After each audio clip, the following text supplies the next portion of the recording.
Hello everyone, good morning. কেমন আছো সবাই? আশা করছি তোমরা সবাই খুব ভালো আছো, সুস্থ আছো। এখন ঘড়ির কাঁটায় সময় হলো সকাল 8:45। হ্যাঁ বন্ধু, আজ এতটাই লেট করে ঘুম থেকে উঠেছি। কাল অনেক রাত্রির অবধি ভিডিও এডিটিংয়ের কাজ করেছি বলে ঘুম একদমই ভাঙেনি। আর যেহেতু স্কুল অফ আছে, মানে ছেলে যাবে না স্কুলে, ওদের মর্নিং স্কুল হচ্ছে, বলছিল যে আমি যাব না মা, তো ওই জন্য আমি আরাম মতো একটু ঘুমিয়ে নিয়েছি। আর আমি যখন সকালবেলাতে ঘুমোই তখন আমাকে কেউ ডাকে না, মানে খুব রেয়ারই ডাকে, খুব প্রয়োজন না হলে কেউ ডাকে না। কারণ আমার ছেলে বড়রা জানে যে আমি অনেক রাত্রির অবধি কাজ করি এখন, তো সেই জন্য অনেকক্ষণ অবধি ঘুমিয়েছি। আর সকালে উঠেই তো নাকানি চুবানি খেতে হয়েছে। ঘড়ির কাঁটায় যখন দেখেছি সময় এত, তখন তো একদম কি বলবো, নিজেই পাজল হয়ে গেছিলাম। তো অবশেষে ফ্রেশ হলাম, ওষুধ খেয়েছি আর বিছানাটাও গুছিয়ে নিলাম। আর এইবারে দেখো, বেডরুমটাকে যে প্রত্যেক দিনের ক্লিনিংগুলো রাখি আমি বেডরুমের জন্য বা প্রত্যেকটা রুমের জন্য, হালকার ওপরে যে ক্লিনিংগুলো সেইগুলো কিন্তু করছি। আর এই ক্লিনিংটা কিন্তু আমি রেগুলার করে থাকি। একটা শুকনো কাপড় দিয়ে সমস্ত ফার্নিচারগুলোকে মুছিয়ে নিই। ফার্নিচার বলতে আমার তো ওই আছেই 2-4খানা জিনিস, তো এইগুলো আমার কাছে সত্যি ভীষণ দামি আর ভীষণ মূল্যবান। নামি দামি ফার্নিচারও এর কাছে আমার হার মেনে যাবে। ভীষণ মূল্যবান এই জিনিসগুলো আমার কাছে। তো যাকগে, সব পরিষ্কার পরিচ্ছন্ন করে নিচের ঘরে এসেই না 2 কাপ চা বানিয়েছি। আর আমার হাজব্যান্ডও ডিউটি থেকে চলে এসেছে, মর্নিং ছিল, তো এসে তারপরে আমাকে বললো একটু চা করে দাও। আর দুজনে মিলে দেখো চা করে চা আর বিস্কিটটা খেলাম, কারণ আমারও প্রচণ্ড খিদে পেয়েছিল আর আমার হাজব্যান্ডেরও। তো চা খাওয়ার পরে দেখো বাসনগুলো এনে এবার কাপ প্লেটগুলো ফটাফট মেজে নেব। গলুটার খিদে পেয়ে গেছিলো, আমাকে বললো মা খেতে দাও। আর আগের দিনের কিছুটা ভাত ছিল, পান্তা ভাত, আমি সেইগুলো ভালো করে পান্তা করে রেখেছিলাম। ওকে বললাম তুই পান্তা ভাত খাবি, সঙ্গে আলু ভাতেও ছিল, আমি ভালো করে আলু ভাতেটা মেখে দেবো আর কাঁচা লঙ্কা দিয়ে মেখে দেবো। তো আমাকে বললো না খাবো না, তারপরে বললো ঠিক আছে দাও খাই। আর আমিও ইচ্ছে করেই দিলাম, কারণ এতটা পরিমাণে গরম পড়েছে, যদি একটু জল ঢালা ভাত সকালের দিকটা খায় ওর শরীরটাও ঠান্ডা থাকবে। আর ও খাবার বলতে তো আর চিড়ে মুড়ি খুব একটা খেতে চায় না, ওই স্পাইসি খাবারগুলোই খেতে চায়। আর গরমে আমি আর ওকে কিচ্ছু বানিয়ে দিলাম না, তো সেই জন্য পান্তা ভাতটা ভালো করে মেখে ওকে দিলাম আলু ভাতে দিয়ে। ও সুন্দর করে বসে বসে খেলো। আর তারই মধ্যেই ডোরবেল বেজে উঠেছিল, গিয়ে খুলে দেখি আমার একটা পছন্দের পার্সেল। এটা প্রেশার কুকার আউটলেটের। আমার অনেক দিনের শখ ছিল, আর আমার হাজব্যান্ডকে বলেওছিলাম আমাকে সামনের মাসে একটা প্রেশার কুকার কিনে দিও। তো এটা নিয়েছি, খুব একটা দাম না বন্ধু, অ্যালুমিনিয়ামের নিয়েছি। আর আমার তো অ্যালুমিনিয়ামের প্রেশার কুকার ইউজ করতে খুব ভালো লাগে। তো অনেকগুলো প্রেশার কুকার হয়ে গেল। আর তারপরে আমি খেয়েছি ডাল সেদ্ধ দিয়ে মুড়ি। আর দেখো ভাতটাকেও বসিয়ে দিলাম, বেলা তো অনেক হয়ে গেছে। আর ভাতে শুধু লাল আলু সেদ্ধ দিয়েছি, দিয়ে মানে জলটা বসিয়ে দিলাম। আর এবারে দেখো চালটা নিয়ে নিচ্ছি। আর চাল নিয়ে ভালো করে চালটাকে কচলে কচলে ধুয়ে নেব, ধুয়ে নিয়ে চালটা ছেড়ে দেবো, তারপরে রান্নাবাড়ির জোগাড় যন্ত্র করবো।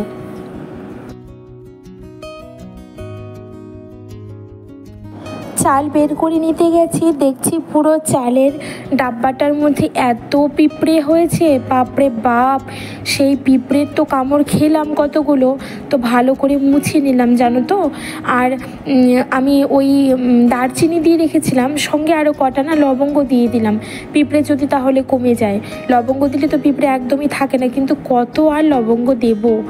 তো এইবারে দেখো চালটা ধোয়া হয়ে গেল, আর এদিকে চালটাকে ছেড়ে দিলাম আর আলুগুলোকেও দিয়ে দিলাম। তো এবার ঢাকা চাপা দিয়ে চাল ধোয়া জলটা একটু গাছগাছালিতে দিয়ে আসি। বাইরে আর যেতে পারছি না এই রোদের মধ্যে, আর ছাদে তো যাওয়ার কোনো কথাই নেই, মানে যেতে ইচ্ছেই করছে না। সকাল হতে না হতেই এত রোদ্দুরের তাপ হয়ে যায়। তো এই উইন্ডো গার্ডেনের নিচে আমি কয়েকটা লঙ্কার চারা লাগিয়েছিলাম, চারা না মানে বীজ রোপণ করেছিলাম, সেইগুলো চারা বেরিয়েছে। এইগুলোকে যে আমি লাগাবো আবার আবার নতুন করে সেই মাটি তোলার শক্তি পাচ্ছি না গরমে। তো দেখো জলটা দিয়ে এসে, আর আমার হাজব্যান্ড মাছ এনেছিল 2 রকমের, একটা 3 কাটা মাছ এনেছে আর এটা না নদীর 3 কাটা। খুব ভালো খেতে হয় এই মাছগুলো, আর আমার তো 3 কাটা মাছ খুব প্রিয় জানো তো, ছোটো মাছই ভালো লাগে আমার, খুব ভালো লাগে। কিন্তু ওই যে কখনো কখনো খাওয়া হয়, কখনো কখনো খাওয়া হয় না। আর এইদিকে এনেছি এটা কি রুই মাছই হবে, দেশি রুই মাছ, একটু ছোট সাইজের।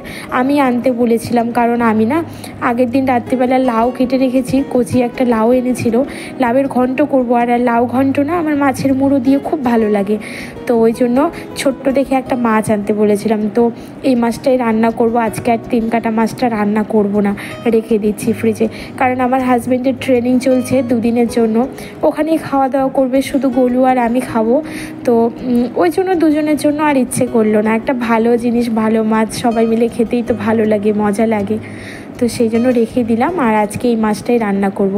এই দেখো আলু আর তোমার লাউয়ের চোকলাগুলো ঝুড়ি ঝুড়ি করে কেটে রেখেছি এইখানে, এটা দিয়ে পেঁয়াজ দিয়ে কাঁচা লঙ্কা দিয়ে ভাজা করব। আর এই যে লাউটাও কেটে ধুয়ে জল ঝরিয়ে রেখেছিলাম, এবারে এই মুড়োটা দিয়ে এই লাউটার ঘন্ট করে নেব। তো চলো রান্না বসাই। ওইদিকে ভাত তো ফুটছে ডগমগ করে, আর এইদিকে দেখো কড়াইটা গরম হয়ে গেছে, কড়াইয়ে তেল দিয়ে শুকনো লঙ্কা ফোড়ন দিলাম, আর সামান্য একটু কালো জিরে আর একটু কালো সর্ষে একসঙ্গে মিক্স করে ফোড়নে দিয়েছি।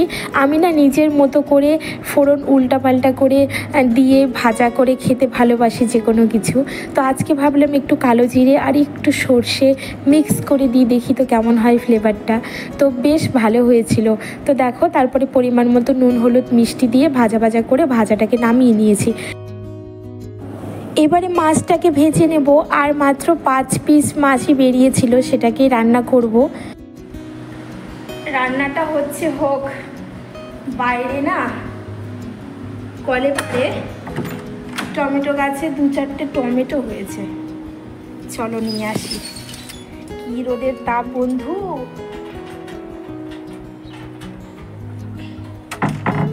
এত রোদের ঝালা যে সে আর বলার মতো না, ঝা চকচকে রোদ। চলো, জুতো ছাড়া তো যাওয়াই যাবে না। টমেটো নিয়ে আসি, আসার সময় একটা জিনিস দেখাবো তোমাদের। সেদিন না একটা ব্যাঙ মরে গেছিল, হ্যাঁ, গরুর পায়ের নিচে পড়ে। ওই ব্যাঙটা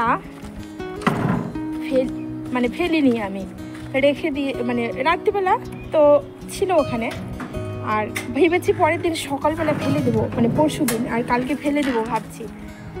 ও মা, সকালে ঘুম থেকে উঠে দেখছি 10টা-11টা থেকে দেখছি ব্যাঙ পুরো পাঁপড় হয়ে গেছে, কঙ্কাল হয়ে গেছে, পুরো ভাজা একদম ঝনঝনা হয়ে গেছে। তো চলো বকবক না করে টমেটো তুলি, একটাই নেব, মাছের ঝোলে দেবো কাঁচা টমেটো দিয়ে মাছের ঝোল খেতে কিন্তু খুব ভালো লাগে। আর এখানে দেখো মানি প্ল্যান্ট ঝুলছে পুরো জানালাতে, ওই যে জানলার মধ্যে দেখাতে পাচ্ছি, জানালার মধ্যে। আর এদিকে পেঁপে গাছ ফুলও হয়েছে, চলো দেখাই। এই যে পুরো গাছে ফুল, কিন্তু ফল তেমন নেই। আসলে এত ড্রাই ওয়েদার বন্ধু, জল দিই, প্রত্যেক দিন জল দেওয়া হয়, এই যে কলটা পাম্প করে দিলেই জল পায় গাছের গোড়াটা থেকে এই দিকটাতে। আর এই দেখো টমেটো হয়েছে, দেখো, হা আপন জ্বালাই হয়েছে, কোনো যত্ন নেই। যে যাকে যত্ন করি না সেই কিন্তু এমন ফল দেয়, যে যাকে যত্ন করা যায় সে শুধুমাত্র শোপিস বন্ধু। শোপিসদের আমরা কত যত্ন করি, শোকেসে গুছিয়ে ধুলো পড়লে সাজিয়ে গুছিয়ে রাখি, কিন্তু এ বাবা, এটা তো নষ্ট হয়ে গেছে গো, এ বাবা, গেছে, নিয়ে যাই, এই 2খানাই নিয়ে যাই, এই যে 2খানা, এটা কেটে কুটে খেয়ে নেবো। এখন দাগ হয়েছে, নষ্টই হয়ে গেছে, কি বলি বলো তো বন্ধু। এই যে পেঁপে গাছগুলো পুরো বড় হয়েছে, কিন্তু ফল এখন দেবে না, আরো বড় বড় হলে। ওই যে 3খানা রয়েছে, ওইদিকে আরো 2খানা লাগিয়েছি। তুলসী গাছ আজকে একটাও টগর ফুল নেই, আর এই যে নয়নতারা ফুলের গাছ, যেহেতু ছাওয়ার মধ্যে তো গাছের নিচে পাতাগুলো বড় বড় হয়েছে, ফুলগুলোর কালার একদমই হালকা হয়েছে। আর এদিকে একখানা টমেটো থাকলো, আর এইদিকে একটা পুচকু রয়েছে দুখানা, আর এখানে দুখানা, 4খানা টমেটো আছে। গাছটা অনেকটাই বড়, কিন্তু এখন যেহেতু গরমকাল না, তাই আর আমার কল দিয়ে কি ভালো জল বেরোয়, আর জল কি যে ভালো বন্ধু, কি বলবো, ভীষণ ভালো জল, কোনো আয়রন নেই, কিচ্ছু নেই, আর গপ গপ করে জল বেরোয়। এই যে, আর এই দিকটা তো জঙ্গল আগাছা হয়েছে। চলো যাই, চলো চলো। এখানেও দুখানা হয়েছে, এই যে দুখানা টমেটোর গাছ একা একাই হয়েছে।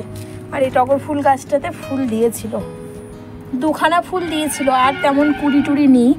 জল তো দিই, কিন্তু যেহেতু একদম ধারে লাগিয়েছি তো ওই জন্য নেই।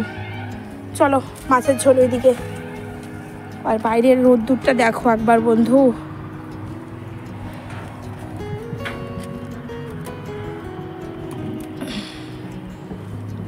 এই যে পাখি চলে এসেছে বিস্কিট খাওয়ার জন্য। ওই বিস্কিট খাবি? দেখো বন্ধু, আমার কিচ্ছু নেই, শুকিয়ে রোদের তাপে পুরো খোলস হয়ে গেছে, মনে হচ্ছে দাঁড়িয়ে রয়েছে। এইটা না গোলুই করেছে আমার মনে হচ্ছে, নইলে তো এইরকম ভাবে দাঁড়িয়ে থাকবে না। কি জ্বালা, হাসিও পাচ্ছিল দেখে আমার। চলো, পাখিগুলোকে বিস্কিট দেওয়ার জন্য দুটো বিস্কিট এনেছিলাম, আর ওই যে আই আই করে ডেকেছি, কালু ভেবেছে যে ওকে ডেকেছি, ও আবার দৌড়তে দৌড়তে এসেছে। ওর কানে যদি একটু শব্দ চাই তাহলে ও এসে হাজির হবে। যদিও এখন প্রচণ্ড রোদ্দুর, সেই রোদ্দুরের তাপে ও ওই দূরে গাছগুলোতে বসে থাকে, গাছের নিচে হয়তো কোথাও বসে থাকে, তাই আশেপাশে একটু কম থাকছে, কারণ প্রচণ্ড রোদ্দুর। তো ওদেরকে বিস্কিট দিলাম, আর কালুকে বললাম একটু জল খেয়ে নে। আমি ওখানে একটা হাঁড়ির মধ্যে করে জল দিয়ে রাখি, একটু ঠান্ডা জল, কারণ ওর পিপাসা পায়, আর গরু ছাগলের সবাই ওই জল খেয়ে নেয়। তো ওদেরকে বিস্কিট দেওয়ার পরে দেখো এসে আমি কাঁচা টমেটোটা কেটে দিলাম, আর মশলার কড়াই ছিল, মশলাটা দিয়ে ভালো করে আলুটাকে কষিয়ে জল দিয়েছি। আর জল দেওয়ার পরে তো গরম জল অ্যাড করলে তো ঝোল সঙ্গে সঙ্গেই ফুটে যায়। তো তারপরে দেখো 5 পিস মাছ আমি অ্যাড করে দিলাম। আর মাছটা যে কি ভালো ছিল, খুব ভালো ছিল মাছটা, খেতে এত ভালো হয়েছিল, ঝোলটা টেস্টি। আসলে মাছ যদি ভালো হয় না, তাহলে কিন্তু মাছের ঝোলটাও অনেক টেস্টি হয়। এখন তো সব চাষ করা মাছ, আমার ওই মাছগুলো যেন খেতেই ভালো লাগে না, তবু খেতে তো হবেই, প্রোটিনটা পাবো কোথা থেকে। তো মাছের ঝোল ফুটে রান্নাও হয়ে গেল, আর আমার প্রচণ্ড গলা শুকিয়ে গেছিলো, পিপাসা পেয়েছিল, মাথাটাও কেমন ঘুরছিল, যেহেতু প্রেশারটা আমার আপ ডাউন করে, লোর দিকে থাকে, তো সেই জন্য দেখো একটু ওআরএস গুলে নিলাম।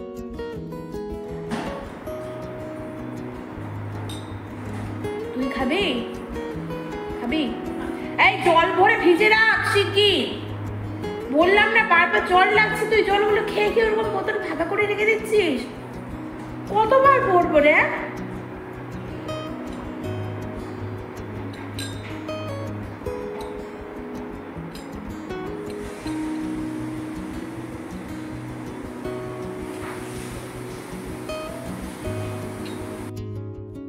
ব্যাস জল খেয়ে একটু ঠান্ডা হলাম, বসে পাখার নিচে, তারপর গরুর সাথে একটু গল্প করলাম, ততক্ষণে একটু শরীরটাও জুড়িয়ে গেল। আর তারপরে এবার কাপড় কাচাকাচির পালা, কারণ 1 বালতির মতো কাপড় ভিজিয়ে রেখেছিলাম, সেগুলো কাচার আর সময় পাইনি জানো তো।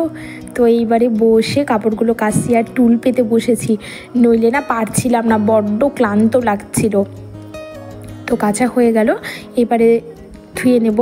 আর জল তো পুরো একদম গরম হয়ে রয়েছে, মানে কাপড় ভিজালেও না এখন একদম পরিষ্কার ধবধবে হচ্ছে জানো তো, কারণ ঠান্ডা জলে তো আর ভিজছে না। অনেক সময় তো আমরা ঠান্ডা জলেই ভিজিয়ে দিই জামা কাপড়, এমনি রেগুলার ওয়ার যে জামা কাপড়গুলো কাচি সেগুলো ঠান্ডা জলেই দিই, কিন্তু এখন যখন ভিজাচ্ছি তখনও গরম জল, আবার যখনও ধুয়ে নিচ্ছি তখনও গরম জল, এত গরম ট্যাঙ্কের জল, রোদের যে খুব তাপ। তো এবারে জামা কাপড়গুলো নিয়ে আসলাম ছাদের এই ল্যান্ডিংটাতেই মেলে দেবো। ওখানে কতগুলো দড়ি টানিয়ে নিয়েছি। ছাদে গেলে তো পুরো পাঁপড় ভাজা হয়ে যাবে জামা কাপড়, কালার তো থাকবেই না। এখানে দিলে পুরো 2 থেকে 3 ঘন্টার মধ্যে সমস্ত জামা কাপড় শুকিয়ে যায়, কারণ এতটা পরিমাণে তাপ। আর আমার সিঁড়ির ঘরটা যেহেতু উপরে টিন দেওয়া রয়েছে, তো সেই জন্য তাপটা যেন আরও বেশি করে নামে, জামা কাপড় খুব তাড়াতাড়ি শুকিয়ে যায়। তো চলো জামা কাপড়গুলো মেলে দিয়ে এদিকে স্নান করব, স্নান করে পুজো দেবো, খাওয়া দাওয়া করব।